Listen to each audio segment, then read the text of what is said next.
Why does it never seem to get any better? Hi there everyone, welcome back to On the Flip Side. My name is Adam Shawwalker, your host, and today we're going to be checking out this new album from Swedish death metal band Amon Amarth. And yeah, it's pretty much exactly what you would expect. Amon Amarth are to me one of the more unfortunate cases of adaptation and commercialization. I am glad these guys found success. They've clearly worked their asses off to get to this point, putting out a lot of albums over the past 20 or so years compared to, well, a lot of other metal bands. These guys have been very busy. So the glaring issue with this album is that it's really only a death metal album by inheritance. That being that Amon Amarth used to actually make some pretty solid mellow death earlier on in their career. And that DNA is still all here. There are death metal riffs in this, but they are ultimately kind of decorative because they are basically covering up a fairly hideous pop album, and they've been utilized that way for a while now. Over the years, I have definitely distanced myself from this band. I really loved Twilight of the Thunder God when I first heard it in 2008, and I think most people view that as their entry point, just like me. And the subsequent albums, Searcher Rising and Deceiver of the Gods, really started to shift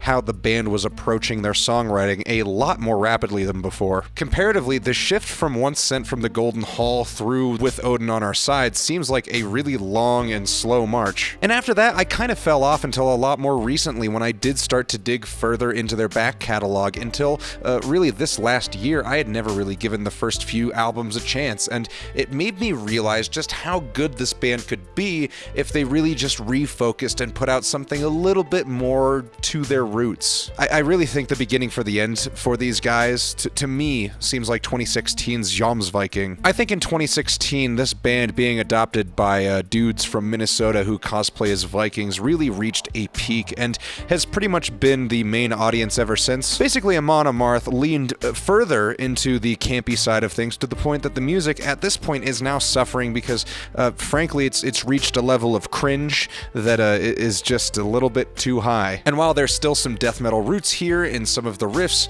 the biggest issue was the vocals and lyrics, which rely too heavily on a verse-chorus-verse structure, and lyrically are doing the European version of whatever We Was Kangs or something, except it appeals to the worst type of idiot imaginable. Get in the Ring as an album opener is alright, though it's certainly obsessing over making an overly dramatic entrance, which for metal, sure, but when the rest of the material here is so underwhelming, it's like, what's the deal really? The main riff here is pretty sick. It sounds a bit like some Primordial, or even pulling a little bit from like Unto Others. Though past that, it's a fairly average track.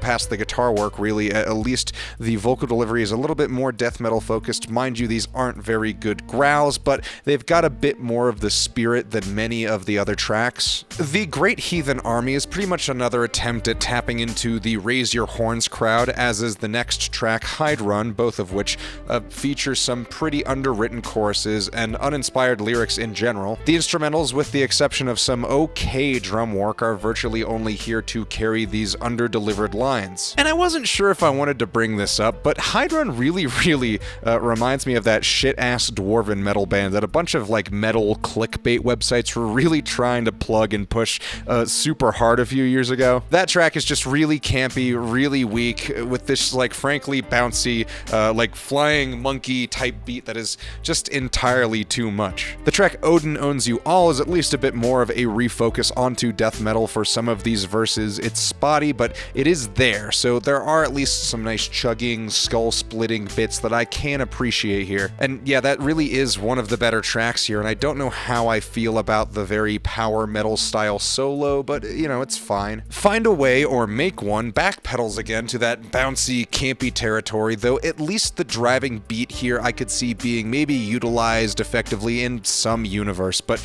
here with these vocals it just does not land. They're trying to pair this glorified hard rock riff with this big epic production, and it just doesn't come across very well. Dawn of Norsemen is fine, it's not outstanding, but there is a pretty good breakdown that caught me a bit off guard in the second half of the song, but it's mostly guilty of the same problems as the rest of the tracks here, albeit this is a little bit better of a cut. Saxons and Vikings is probably the only material that sounds like maybe it could have come from earlier in the band's catalog, with the exception of the midsection, which of course features the band Saxon, which is kind of cool as a concept, and I can't say that I hate it, but I do feel really silly listening to it. And I guess I just can't really decide if this is a highlight for this album or if it's just kind of another weird misstep in a long series of missteps and miscalculations. And at least I can't fault Peter Byford here, he does sound pretty good. Past that, there's really not much left here that is notable. Skagul Rides With Me is another admittedly better but still underwhelming song, and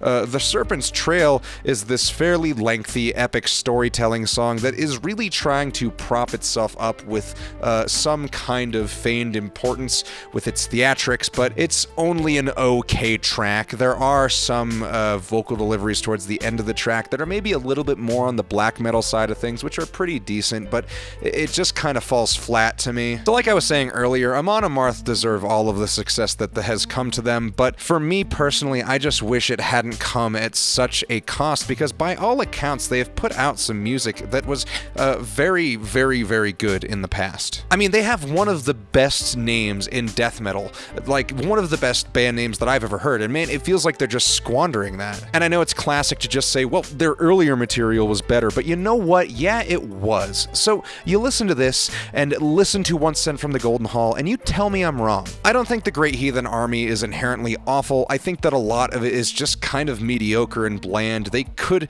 do better than this, and they have done better than this before, so for now, I'm thinking that the Great Heathen Army is a pretty solid 3. Thank you all so much for watching. Let me know what you thought of this album in the comments below, and remember to like and subscribe, and check out my Instagram, my Reverb, and my Depop. Links to those are all in the description below. Thank you all so much again, and we'll see you on the flip side.